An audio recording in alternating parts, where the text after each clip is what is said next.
kita janjian mau refleksi nggak sih? Pijet. Bukan pijet. Karena jajan sebenarnya bukan kebutuhan di keluarga kita ya. Betul. Lebih ke aktualisasi diri aja. Papa mama mungkin suka kayak gitu, salah paham. Kayaknya dia lebih sayang mamanya deh, kayaknya dia lebih sayang bapaknya deh. Tanya di pasangannya. Ombak, obrolan mama bapak. Ombak. Pegangan mic-nya baru. Apa sih ini? Corong minyak ya? Selalu ada yang baru dah pokoknya. Nah hari ini Bapak Mama ketemu lagi kita di obrolan Mama Bapak. Dan hari ini kita janjian mau refleksi gak sih? Pijet. Bukan pijet. Tapi lebih kayak mau ngecek nih dari sudut pandang masing-masing gitu. Hampir 7 tahun pernikahan. Terus dikaruniai 2 malaikat kecil, si abang dan adik. Ya. Ada yang berubah gak sih? Ada. Apa tuh? Selamat Hari Kasih Sayang. Iya, pas direkam Itu hal Valentine pertama yang berubah. Kalau dulu itu jadi perayaan yang kayak gue nyiapin apa, bikin surprise apa buat si pasangan. Kalau ini setiap hari rasanya seperti sama Valentine saja. gitu, kasih sayang tuh setiap hari. Tapi kayaknya bukan itu deh yang pertama berubah. Apa? Ukuran celana sama baju. Iya gak sih? Kita harus bahas dari 30 kilogram yang lalu gitu ya. Iya, tapi kan katanya kalau ukuran baju sama celananya naik, berarti itu pernikahan yang bahagia. Katanya gitu. Katanya begitu, padahal mah. Tapi sebetulnya lo berapa puluh kilogram yang lalu, Bapak? Waktu nikah tuh 75, 77 kalau nggak salah. Sekarang, setelah 7 tahun menikah? 94. Puji Tuhan, bahagia. Luar biasa memang. Luar biasa. Gue tadinya mau ngerjain editornya alias Bapak, nunjukin before after kayak orang mau diet gitu. Sebelum menikah dan sesudah menikah biar kelihatan betapa bahagianya dia setelah menikah. Oke. Tapi biasanya kalau yang perempuan nggak mau disebut nih. Gue nggak. Maksudnya gue nggak mau nyebutin. Yuk kita bahas yang lain. Oke, baiklah. Nah, selain ukuran baju, ukuran celana yang kemudian naik, walaupun fluktuatif ya, gitu. Yes. Menurut Mama deh, dari sudut pandang Mama, apa sih yang kayaknya perubahannya tuh ada yang cukup signifikan, ada yang ternyata pelan-pelan berasa, oh iya ya setelah mengalami pernikahan yang tadinya belum punya anak, lalu kemudian muncul si anak yang pertama, lalu muncul anak yang kedua. Ya. Gimana kira-kira? Banyak banget. Ya tadi pertama, physically betul berubah. Ya.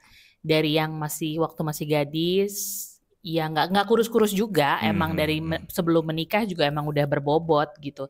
Tapi karena sudah 2 kali melahirkan, itu bertambah juga. Okay.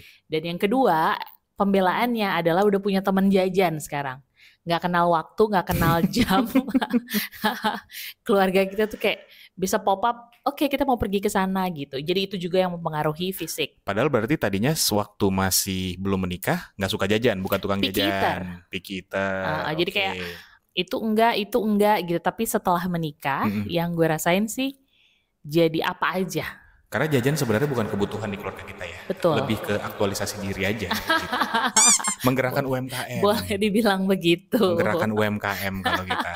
Nah itu yang pertama dari sisi fisik. Yang lucunya secara fisiologis, bukan fisiknya aja tapi fisiologis juga berubah. Gue termasuk orang yang susah buang air besar. Percaya nggak ya? Ini percaya atau enggak?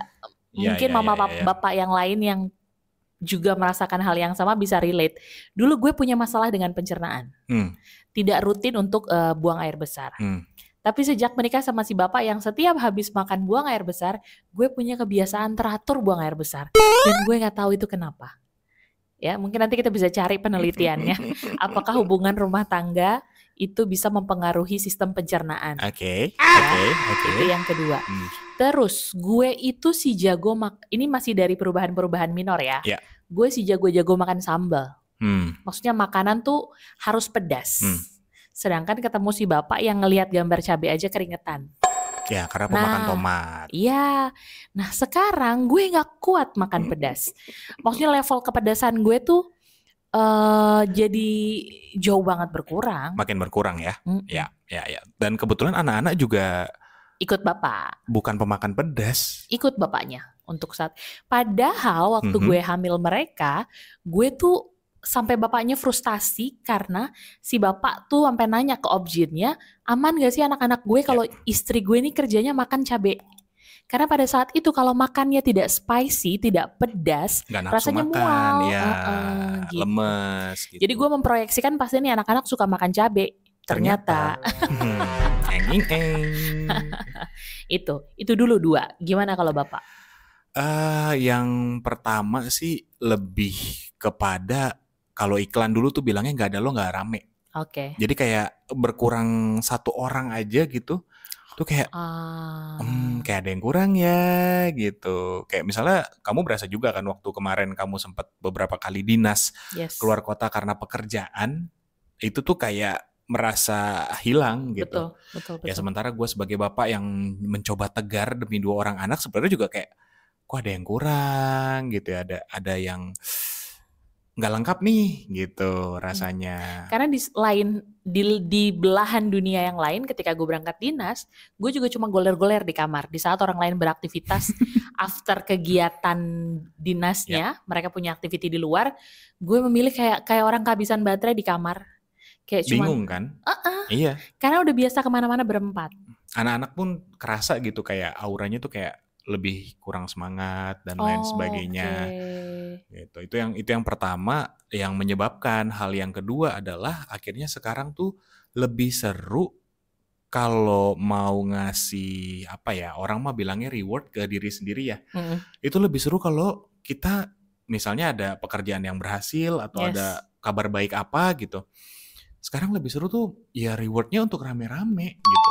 Makan apa misalnya kita suka makan ramen bareng-bareng, sih udah gitu, atau beli martabak. Nah, kita makan rame-rame tuh. Itu kayaknya bisa nanti kita buatin ya. Kayaknya gue kepikiran tiba-tiba kita harus bikin, kita review. Karena memang di Balikpapan ternyata makanannya enak-enak. Terbaik. Jadi salah satu naluri jajan kita keluar itu karena memang di sini juga menyediakan banyak banget pilihan jajanan yang enak. Itu bisa satu sesi sendiri tuh Pak. Dan bukan cuma yang ada di kota-kota besar kayak di Jakarta atau di mana yang umum-umum gitu, bukan yang franchise bukan. Betul. Tapi yang muncul di kota ini sendiri gitu dengan kearifan lokal itu banyak banget. Gitu.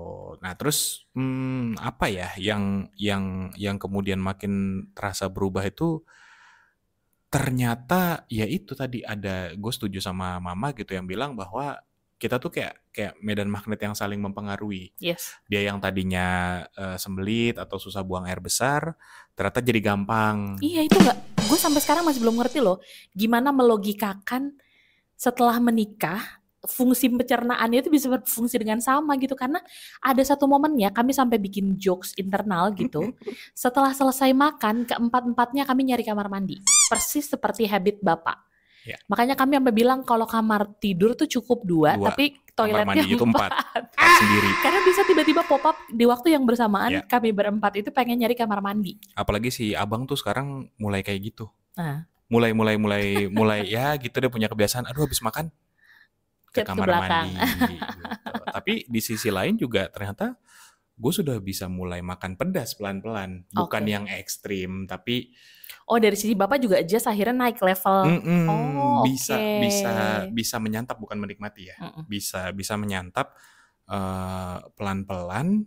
Dan yang paling terasa banget nih setelah 7 tahun pernikahan, awalnya tuh kayak waktu masih berdua belum ada anak-anak, harus pergi ke sini, harus pergi ke sana, harus terpisah, pulang maleman dikit tuh kayak ya udah kita 2 orang pekerja yang ya memang harus mencari nafkah gitu. Jadi nggak ada masalah sih kayaknya kalau lembur apa segala macem gitu kan. Tapi ternyata makin ke sini tuh kayak ada rasa membutuhkan dan ada rasa dibutuhkan. Ada rasa dibutuhkan, oleh menarik pasangan, banget. Lalu juga oleh anak-anak gitu. Karena ya mungkin kadang-kadang ngerasa kalau tiba-tiba anak-anak berisik itu mungkin kalau moodnya lagi nggak enak atau lagi kurang tidur dan lain sebagainya itu sesuatu hal yang mengganggu. Yes. Tapi ternyata ketika suara itu hilang, kok sepi, ada apa nih gitu. Di satu sisi karena kangen, maksudnya kayak nggak biasa terdengar rumah kita tanpa teriakan anak-anak. Di sisi lain, kayak yang sebelumnya kita pernah cerita, apa yang mungkin terjadi ketika kondisi tiba-tiba senyap. Iya, bisa jadi ya entah mereka mencoba sesuatu hal yang cukup ekstrim dan berbahaya gitu kan misalnya. Tapi akhirnya yang aku rasain paling berbeda banget gitu setelah kita kemudian menikah dan 1 tahun kan baru muncullah si abang. Sebetulnya tidak 1 tahun, di ulang tahun pernikahan pertama abang sudah lahir. Iya. Jadi nggak ada jeda sebetulnya, langsung puji Tuhannya begitu. Jadi sebelum kita ulang tahun pernikahan pertama kita udah jadi orang tua. Ya, gitu. Terus cukup lama 3 tahun baru kemudian adiknya lahir. Terkendala karena memang si abang lahir secara sesar. Ya. Jadi untuk kebutuhan kesehatan memang kita pakai pengaman sehingga ditutup dulu nih, nanti baru dan waktu itu pabriknya pandemi. buka lagi. Pandemi waktu itu lagi pandemi betul. Abang lahir November, bulan Januari atau Februarinya lockdown itu. Ya. Betul. Gitu. Betul. 2019 itu 2019. Si abang tuh lahir 2019, adiknya lahir 2022 bulan Agustus. Oke. Gitu. Nah, ternyata dalam perkembangannya tuh emang kayaknya ikatan batin tuh nggak bisa bohong ya. Yes. Sama-sama saling cari, sama-sama saling membutuhkan gitu. Bahkan kadang-kadang ketika tidur aja mamanya nggak ada di sampingnya nih, si adik tuh bisa lari keluar kamar, udah bisa buka pintu sendiri. Itu gemes. Terus dia keluar kamar terus cari mama mana, Itu gemes. mama mana gitu. Sementara kadang-kadang bapaknya nggak ditanyain, gitu. Padahal kan katanya anak perempuan itu lebih ke bapaknya, anak laki-laki lebih ke mamanya. Cuman ternyata enggak, emang saling nyari aja. Bukan itu poinnya, karena si bapak melihat ketika nggak ada gue.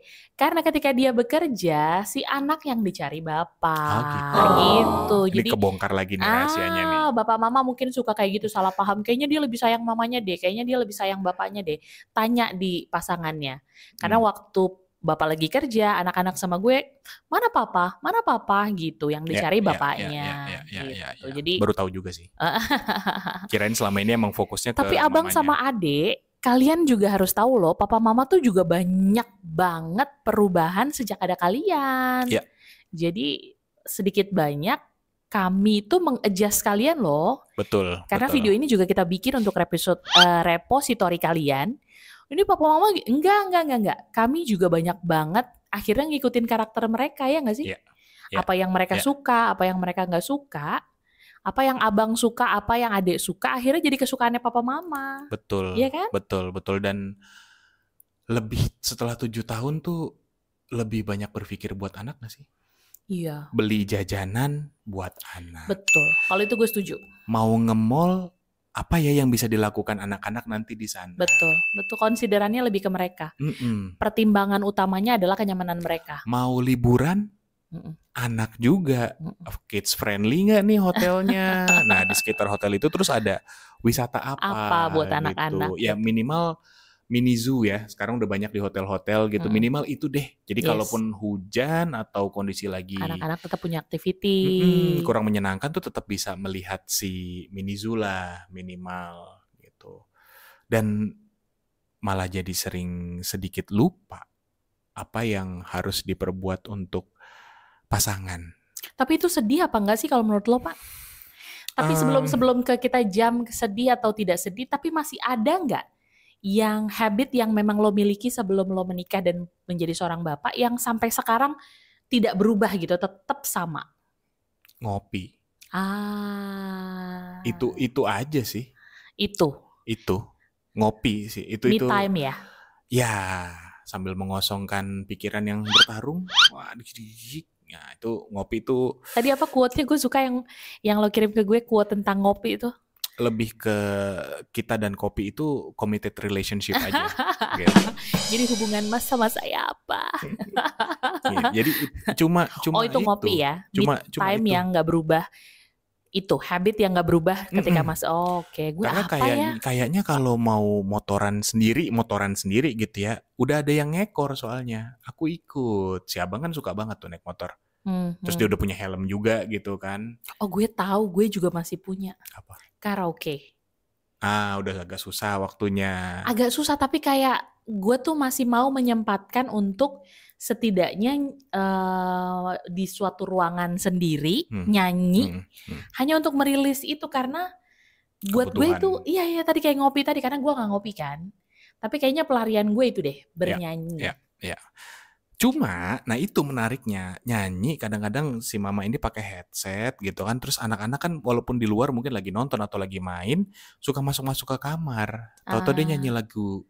Oh iya. Lagu-lagu tertentu anak-anak juga bisa, dan kebanyakan bukan lagu-lagu buat anak-anak ya. Referensi lagu mereka beragam banget jadinya.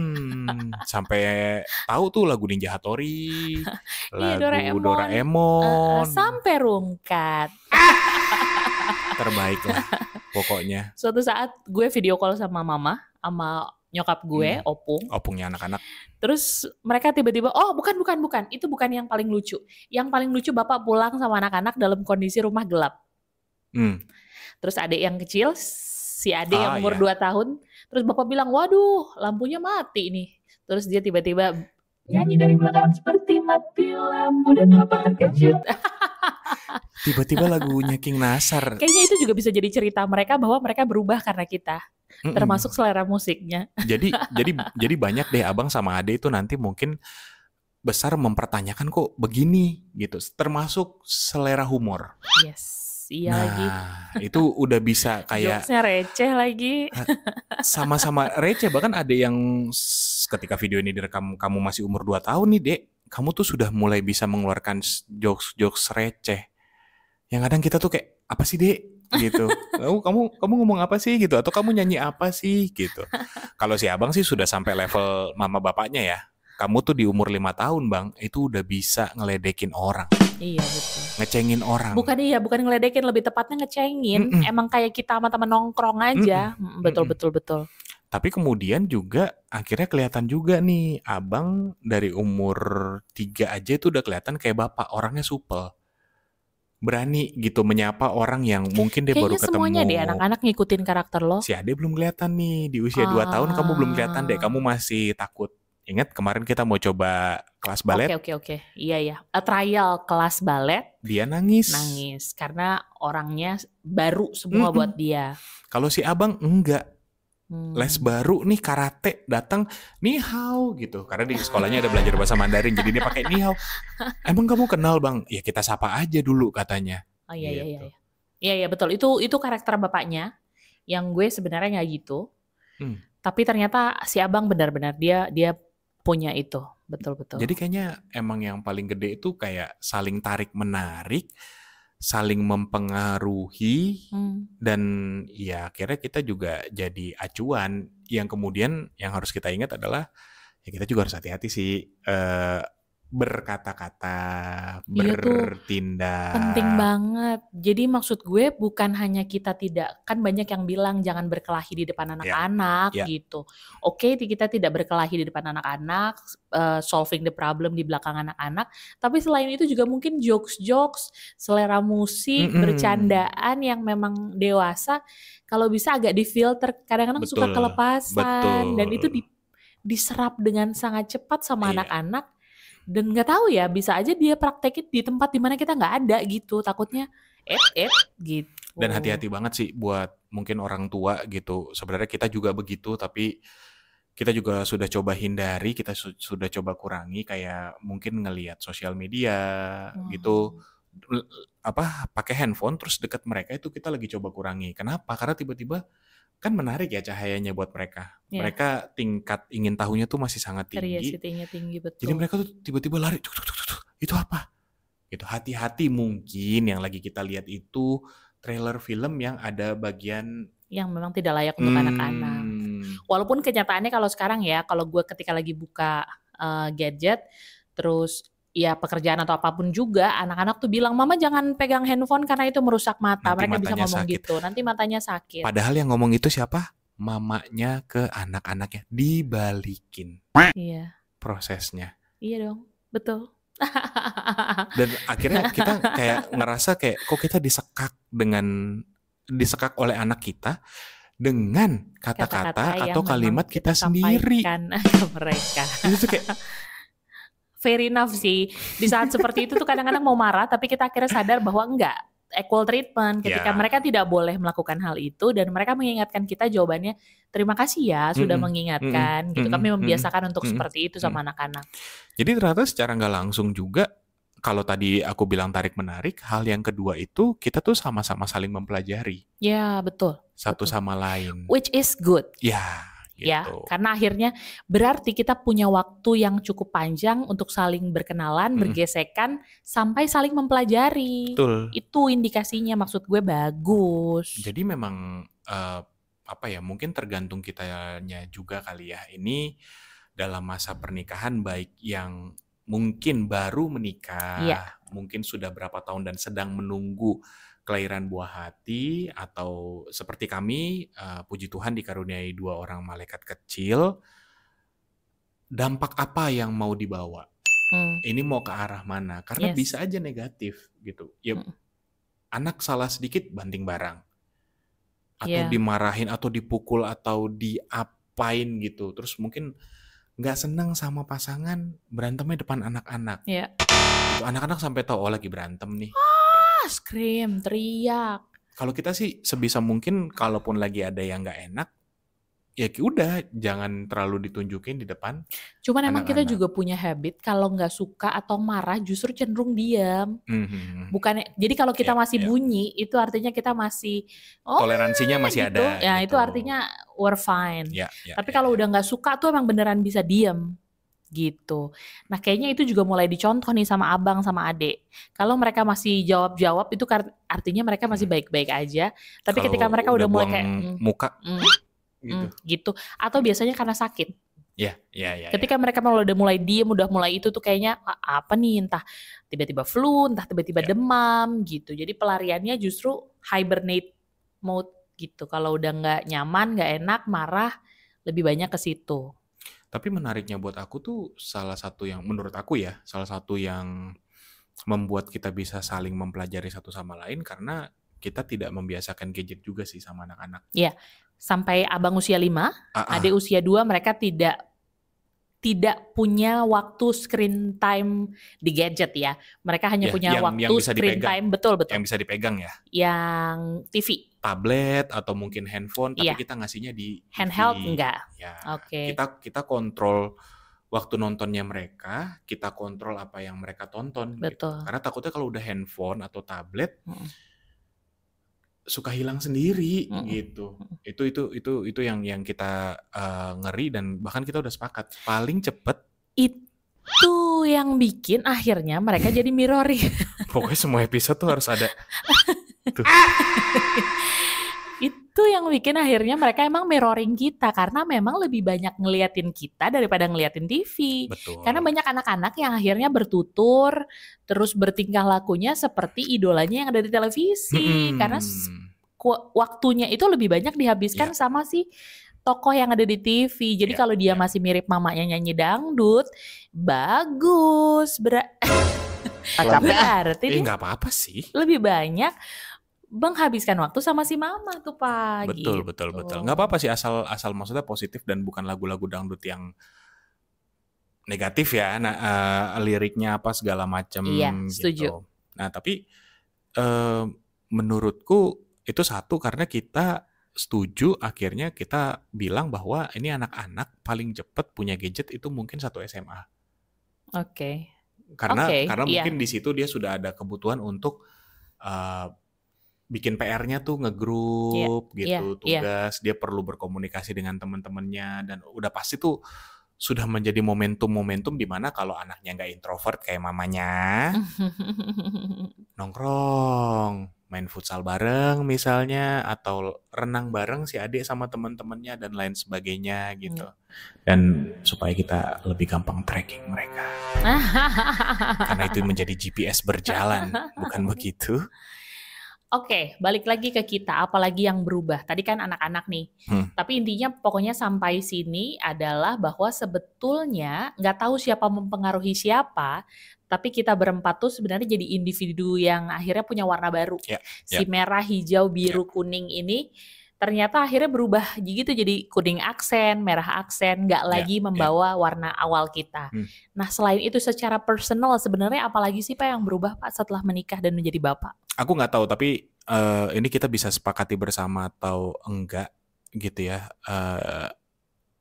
Yang pertama, keinginan berkorban untuk keluarga tuh sebagai bapak ya. Oh, that's itu so sweet. jauh lebih tinggi gitu. Karena kalau yang tahu gua waktu kecil, mayones dicolek aja tuh ngamuk. Nah ini makanan udah slep gitu kan. Terus udah mau masuk mulut, tiba-tiba si abang atau si ade bilang, aku mau.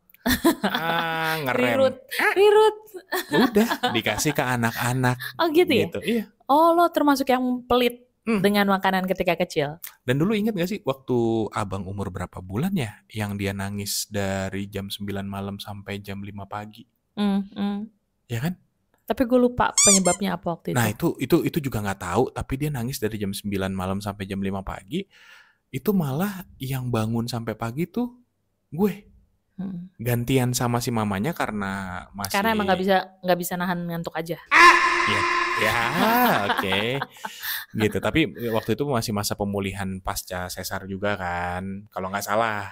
Enggak, tapi memang untuk poin yang itu kayaknya itu bisa jadi poin yang gue bilang gue nggak bisa berubah walaupun gue udah jadi ibu, menjadi istri dan jadi ibu. Ketika waktu gue Anda susah tidur, Anda mengalami masalah tidur, belajarlah dari seorang mama. Jadi kalau orang ibu-ibu pada bilang, ini maaf ya gue interrupt ya, pada bilang bahwa ketika gue udah jadi ibu, gue kekurangan jam tidur dan segala macamnya, harus menyusui dan segala macamnya, gue bisa tidur. Tidak masalah, tidak ada masalah. Anak-anak nggak mau tidur, mamanya udah tidur, ditinggal tidur sama mamanya. Iya, untuk hal yang itu gue nggak tahu kenapa belum bisa berubah. Iya. Anak-anak udah besar, puji Tuhan, masa-masa yang berat waktu anak-anak masih bayi, di mana gue harusnya terjaga, gue bisa tidur. Tapi gue bersyukur karena punya supporting system yang tidak tidur ya.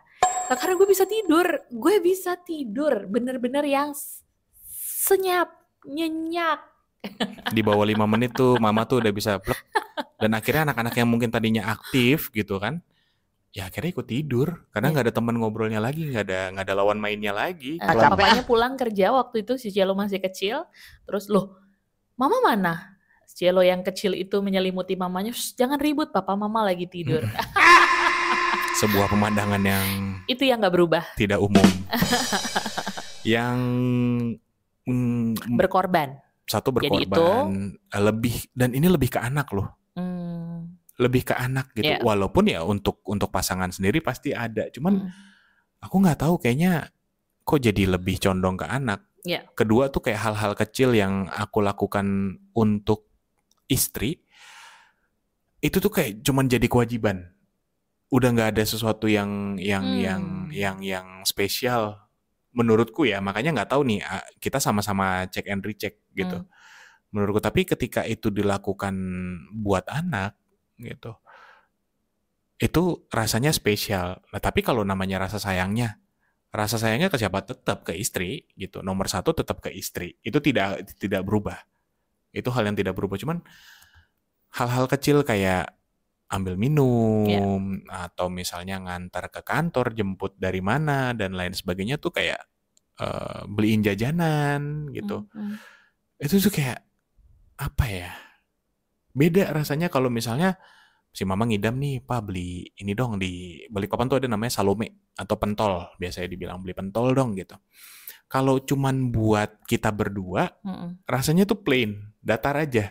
Rasa di lo ketika membeli itu. Tapi kalau ketika kita belinya buat rame-rame, makannya bareng-bareng, ada excitementnya. Rasanya itu lebih enak ya, lebih nikmat. Gitu. Bapak-bapak ternyata di dalamnya melo. Maksudnya hal-hal yang kayak gitu aja ternyata lebih nggak nyangka kan, mama-mama online ternyata dari sisi mama online dari sisi seorang bapak tuh bisa sesentimental itu ternyata.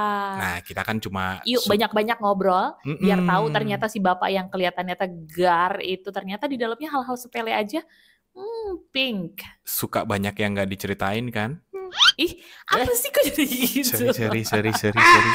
Udah dong gue sekarang. Gitu. Nah kalau dari mama, hal yang tadi susah tidur tuh nggak mungkin. Satu. Ya, dia punya sakit kepala migrain aja dia nggak susah tidur. Enggak. Plek, hilang. Itu kan yang nggak hilang. Cuman yang baru yang akhirnya kamu rasain setelah menikah. Kayak tadi gue bilang gue tidur betul, tapi maksud gue sebetulnya juga berkorban untuk banyak hal. Seperti? Berkorban untuk banyak hal yang sebelumnya tidak pernah gue lakukan. Jadi gue tuh termasuk yang beruntung dan punya privilege karena dari gue inget gue jadi manusia besar, TK lah gitu, gue sudah punya supporting system asisten rumah tangga. Jadi gue tidak terbiasa melakukan pekerjaan rumah tangga. Tapi begitu menikah dan punya anak, entah kekuatan dari mana dan keajaiban dari mana, gue tuh tiba-tiba bisa masak, bisa mencuci, bisa melipat baju. Dan si bapak itu kayaknya emang dari dulu gak tahu dia mau mengkondisikan atau emang dia manja, dia tuh selalu mau kalau kopi tuh gue yang bikin. Dimana gue gak minum kopi dan gue tidak terbiasa bikin kopi, dan akhirnya gue melakukan hal-hal itu dan gue bayar harga, maksudnya kayak ini gimana tapi tetap gue lakuin, dan akhirnya sekarang jadi kayak gue bisa melakukan itu mudah aja gitu. Kalau yang lihat gue mungkin dari kecil gue kayak udah pekerja keras, padahal gue tidak pernah terbiasa melakukan itu. Ada momennya bokap gue waktu gue masih kecil tuh sampai nangis karena nyokap gue minta gue untuk mencuci piring bekas gue sendiri, saking gue dijaganya tuh sebegitunya. Nah, tapi begitu menjadi istri dan ibu, tidak ada princess, semuanya upik abu, tapi happy. Anehnya happy. Maksudnya tidak merasa bahwa itu beban, tapi emang gue put effort untuk bisa terus memperbaiki diri, mengerjakan hal-hal yang kayak gitu. Jadi itu perubahan juga buat gue. Gak nyangka gitu. Sampai sekarang kalau lagi ngobrol santai sama si mama tuh, sama nyokap gue si Opung, dia suka bilang gak nyangka lo kamu bisa gitu ya gitu. Gak nyangka ya akhirnya bisa melakukan pekerjaan-pekerjaan rumah tangga yang gak biasa dilakukan. Apakah happy? Happy dong anehnya. Gue gak tahu kenapa, tapi happy ternyata akhirnya melakukan hal-hal itu. Gitu. Kalau yang aku tambahin dikit ya. Kalau yang aku sadari gitu bahwa kamu bahkan lebih terorganisir sekarang kalau mau masak. Belanja tuh bisa buat 1 minggu. Udah buah, sayur, daging, telur dan lain segala macam. Karena dulu awal-awal nikah kita tuh lebih kayak kepada mau makan apa, tinggal pesen. Mau makan apa, tinggal pesen. Atau nyiapin bahan makanan tuh cuma buat 2 hari. Betul. 3 hari. Sabtu Minggu tuh kayak udah gak usah masak lah ya gitu, beli. Atau kadang gitu. malah lebih epicnya udah belanja, udah food prep, abis itu tetap GoFood. Boleh gak sih? Gak apa-apa ya? Gak di-endorse. Kalau mau di-endorse boleh, gak apa-apa. Gitu. Nah, satu lagi yang lucu adalah gue tuh dari dulu benci banget beres-beres. Kalau masak masih oke lah, karena emang gue suka makan. Tapi beres-beres gue sangat tidak suka dan tidak bisa. Akhirnya? Tiba-tiba gue ngeluh, tiba-tiba suatu saat gue ngeluh, aduh ini berantakan banget sih gini-gini, gue ngomong ngoceh-ngoceh, tiba-tiba rumah rapi, gudang rapi, sambil gue ngoceh, gue tanpa sadar melakukan itu semua dan akhirnya semua rapi. Lemari semua gue keluarin, gue declutter lagi, mana barang-barang yang baru. Isi lemari ya, bukan lemarinya. Repot juga ya lemari semua dikeluarin. Jadi kayaknya di alam bawah sadar, itu tuh begitu menikah dan punya anak, naluri itu tuh keluar loh gitu. Jadi ya banyak yang cerita waktu gadis nggak begitu bawel, waktu gadis nggak begitu rajin, setelah nikah jadi kayak gitu. Kayaknya gue adalah ibu-ibu itu sekarang. Tapi pengaruh nggak sih bahwa karena memang kita cuma berempat sekarang kita di Balikpapan nih. Pada saat video ini direkam kita di Balikpapan, karena kita memang cuma berempat gitu. Jadi kalau kata lagu Everything I Do it for you, ya nggak sih? Apalagi karena anak-anak belum banyak hal yang bisa dilakukan. Kalau menurut gue nggak juga begitu sih Pak. Itu adalah pilihan-pilihan yang kita ambil setiap hari. Kondisinya bisa begitu, tapi kan gue bisa bereaksi berbeda. Artinya maksud gue, kita hari ini tuh karena pilihan-pilihan kita. Kalau gue mau milih tetap leyeh-leyeh, gue mau memilih untuk go mesen makanan online dan segala macam, hampir nyebutin lagi, itu bisa. Tapi ternyata naluri gue adalah ada kepuasan ketika gue melakukan dengan tangan gue untuk memberi makan suami dan anak-anak. Ada kepuasan ketika melihat rumah rapi, walaupun 3 detik kemudian 1, 2, berantakan lagi. Tapi kayak karena saking seringnya begitu, setelah gue rapiin gue foto. Minimal gue ada evidence rumah ini pernah rapi gitu. Gitu. Pernah beres. Jadi kayaknya bukan karena nggak ada pilihan, kita punya pilihan, tapi kita memilih untuk menjadi kita yang hari ini. Kalau pendapat gue ya Pak. Gitu. Nah ini buat abang sama adek, ketika nanti kamu melihat video ini, kalau kamu mau rumah itu bersih, rapih, tertata, buatlah mamamu ngoceh, marah-marah, merepet gitu kan, nanti rapi sendiri. Harus begitu, kata kuncinya harus begitu. Konsepnya dong. Tapi emang enggak. Terakhir akhirnya kita sepakat bahwa memang selama mereka tidak kita izinkan untuk punya gadget atau main sendiri, kita akan memberikan mereka kebebasan untuk memberantakin rumah, karena itu artinya mereka sedang belajar, terstimulasi melakukan banyak hal gitu, dan memang belum fase mereka untuk seperti itu, walaupun tetap kami ajarin tidy up seperti itu, membereskan mainannya sendiri, walaupun bertahap ya, nggak langsung yang ini harus masuk box ini, harus masuk kotak ini tertata seperti ini, enggak, tapi pelan-pelan mereka juga jadi belajar bertanggung jawab. Iya, tapi maksudnya rumah berantakan akhirnya kami berdamai, tembok akhirnya kami biarkan saja mau menjadi dicoret-coret kayak gimana terserah deh. kanvasnya Picasso gitu. Itu karena papa mama percaya bahwa kalian memang saat ini fasenya sedang itu, dan silahkan menikmati fase itu gitu. Sampai kamu berdua itu nanti nggak tahu kapan, tapi pasti akan menemukan ketertarikannya. Abang sih udah ya. Udah mulai kelihatan mulai ya. Dengan hal-hal yang berbau-bau apa namanya. Tapi kayaknya emang kelihatan banget sih bapak ini tuh kan hidupnya berputar sama anak-anaknya ya. Gue ngajak ngobrol apapun, muaranya dia akan cerita tentang anak-anaknya. Itu apa ya, nggak dibikin. Kayaknya gue tarik kita ngobrol, gue balikin lagi untuk ngobrol tentang dirinya dan perubahannya. Akhirnya dia akan bawa obrolan itu ke gimana dia menceritakan tentang abang dan adik. Lihat, bapak yang kelihatannya kayak cuek-cuek gitu, hidupnya tuh berputar kayak kalian buminya. Nah ini si bulan nih, muter aja, berotasi, muter, hanya sekitar anaknya. Karena love-hate relationship yang kita jalani itu ternyata membuat secara nggak sadar mungkin makin sayang. Gitu ya.